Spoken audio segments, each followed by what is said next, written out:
Avez-vous déjà eu l'impression que de petites choses vous blessent plus qu'elles ne le devraient? Dans la vidéo d'aujourd'hui, nous allons plonger dans le monde des microtraumatismes, ces petites blessures émotionnelles presque invisibles qui peuvent, à long terme, laisser des cicatrices profondes sur votre bien-être mental.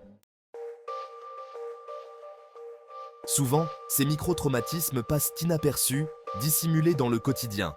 Mais ignorés, ils peuvent entraîner des sentiments de tristesse, d'anxiété et d'isolement.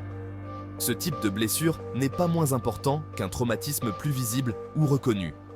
Alors que nous vivons dans une société où il est souvent valorisé de rester fort face aux petites adversités, la vérité est que ces petites fissures peuvent s'élargir et, si elles ne sont pas traitées, provoquer des effondrements émotionnels plus tard.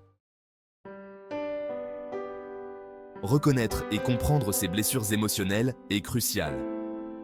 Imaginez que chaque microtraumatisme est une petite éraflure sur votre peau.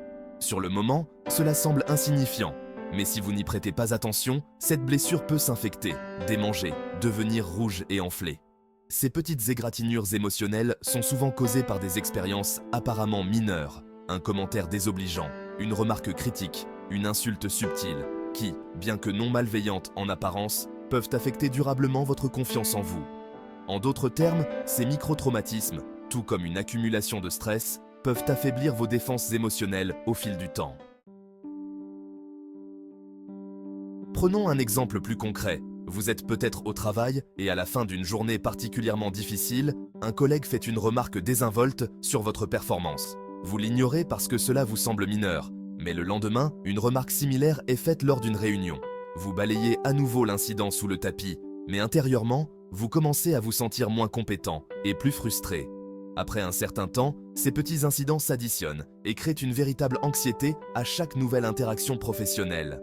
La somme de ces microtraumatismes vous pèse de plus en plus, vous empêchant de fonctionner à pleine capacité et de vous sentir épanoui. Les microtraumatismes peuvent également affecter vos relations personnelles. Des petites critiques constantes d'un partenaire, des commentaires désobligeants de la part de membres de la famille, ou même des disputes apparemment insignifiantes avec des amis peuvent progressivement éroder la confiance et la sécurité émotionnelle dans ces relations. Bien souvent, l'accumulation de ces petites douleurs est ignorée, voire rationalisée. C'est juste une mauvaise journée, je suis trop sensible, je ne devrais pas me sentir ainsi pour si peu. Mais ces petites blessures s'enracinent et, un jour, elles jaillissent sous forme de frustration ou d'explosions émotionnelles. Le docteur Margaret Kipple, psychologue spécialisée dans la gestion des traumas, explique que les microtraumatismes peuvent passer inaperçus pendant des années, mais qu'ils finissent par émerger sous forme de dépression, de crises d'angoisse ou même de comportements d'autosabotage. Ces blessures sont comparables à des gouttes d'eau tombant continuellement sur un rocher individuellement. Elles semblent inoffensives, mais à long terme, elles érodent la surface la plus dure. Reconnaître l'existence des microtraumatismes est le premier pas vers la guérison. Il ne s'agit pas de se sentir coupable d'être affecté par ces petites choses, mais de comprendre que chaque blessure, aussi petite soit-elle, mérite attention et soin. Pensez à une petite plaie sur votre peau. Vous n'attendriez pas qu'elle s'infecte pour y mettre un pansement. Alors pourquoi attendre que vos blessures émotionnelles dégénèrent avant de les soigner?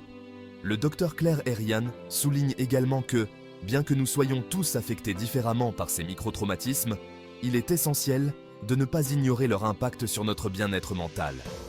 Pour certains, ces petites blessures se transforment en stress chronique, en épuisement émotionnel ou en une perte générale de plaisir dans les choses de la vie.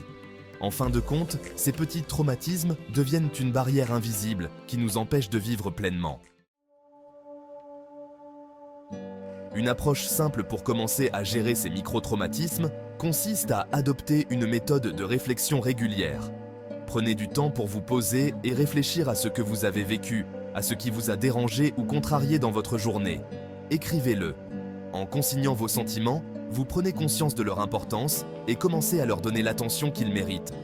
Cette pratique simple peut être aussi libératrice que d'ouvrir une fenêtre dans une pièce étouffante. Elle vous permet de relâcher la pression avant qu'elle ne devienne trop forte. De plus, créer un espace pour partager ces petites blessures avec une personne de confiance, un ami, un partenaire, un thérapeute, peut aussi faire une énorme différence. Verbaliser ce que vous ressentez est une façon de reconnaître que ces émotions existent et qu'elles comptent. Trop souvent, nous gardons ces micro-traumatismes pour nous, pensant que personne ne comprendrait ou que ce n'est pas assez important pour être partagé. Mais en réalité, ouvrir ce dialogue permet à votre esprit de s'alléger et d'éviter que ces blessures ne s'infectent. L'un des exercices puissants pour identifier les micro-traumatismes consiste à prendre du recul sur vos interactions sociales quotidiennes.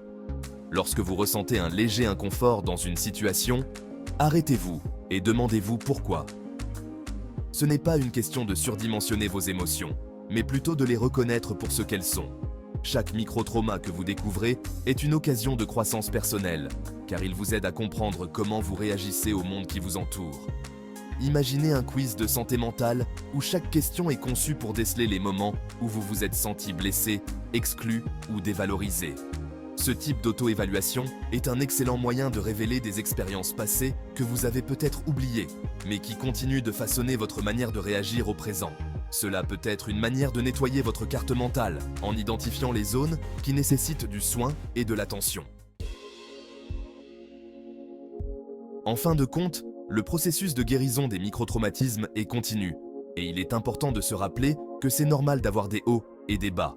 Il est crucial de cultiver des pratiques régulières de bien-être, qu'il s'agisse de méditation, de relaxation, de sport ou simplement de passer du temps avec des personnes qui vous soutiennent. Ces actions, bien que petites elles aussi, peuvent avoir un effet cumulé positif sur votre santé mentale. Comme l'arrosage d'un jardin, plus vous prenez soin de vous, plus vos émotions s'épanouiront et plus vous serez capable de faire face aux petites tempêtes émotionnelles de la vie. À mesure que vous reconnaissez l'impact des microtraumatismes, vous vous équipez pour surmonter les défis émotionnels et vous donnez la permission de ressentir et de guérir. Rappelez-vous que demander de l'aide est un acte de force, pas de faiblesse, et que vous avez le droit de vous sentir écouté, soutenu et valorisé. La guérison des microtraumatismes commence par de petits pas, mais ces pas peuvent vous conduire vers un chemin de résilience et de renouveau.